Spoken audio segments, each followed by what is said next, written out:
और चलिए अब बात करेंगे G7 की। प्रधानमंत्री नरेंद्र मोदी G7 में 140 करोड़ भारतीयों का यहां पर प्रतिनिधित्व करने वाले हैं। और ऐसे में आपको ये भी जानना बेहद जरूरी है कि G7 में भारत देश शामिल नहीं है, लेकिन बार बार बावजूद इसके भारत को बुलाया जाता है मेहमान के तौर पर। अब ऐसे में जब प्रधानमंत्री वहां पहुंचेंगे तो द्विपक्षीय वार्ताएं भी होंगी, और इन द्विपक्षीय वार्ताओं में AI से लेकर के किन किन मुद्दों पर बातचीत होगी, आपको इस रिपोर्ट में समझाते हैं।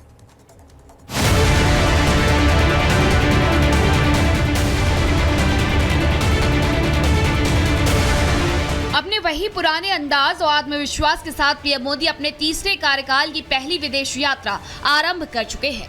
रिकॉर्ड तीसरे कार्यकाल में पीएम मोदी का पहला पड़ाव इटली है, जहां पीएम मोदी G7 शिखर सम्मेलन में 140 करोड़ भारतीयों का प्रतिनिधित्व करेंगे।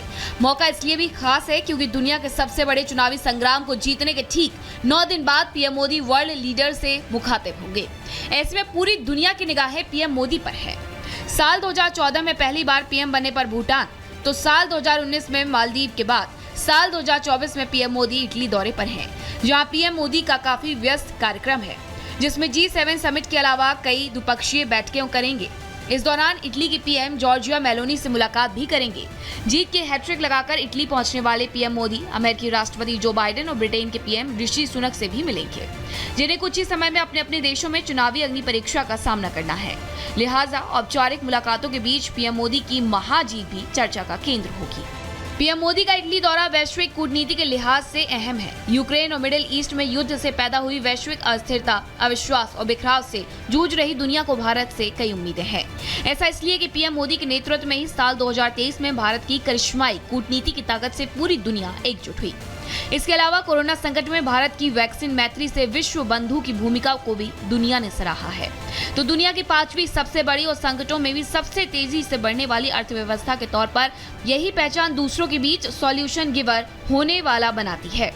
यही वजह है कि G7 का सदस्य न होने के बाद भी भारत को विशेष रूप से आमंत्रित किया गया है। G7 देशों की अगर बात करें तो इसमें Italy, Canada, France, Germany, Japan, Britain और अमेरिका शामिल है।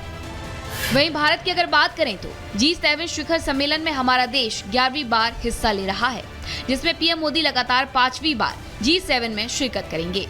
जाहिर है पीएम मोदी के तीसरे कार्यकाल में भी वही कूटनीतिक करिश्मे की उम्मीद हर देशवासी को है, जिसमें बीते 10 सालों में दुनिया भर में भारत की विशेष पहचान बनी है।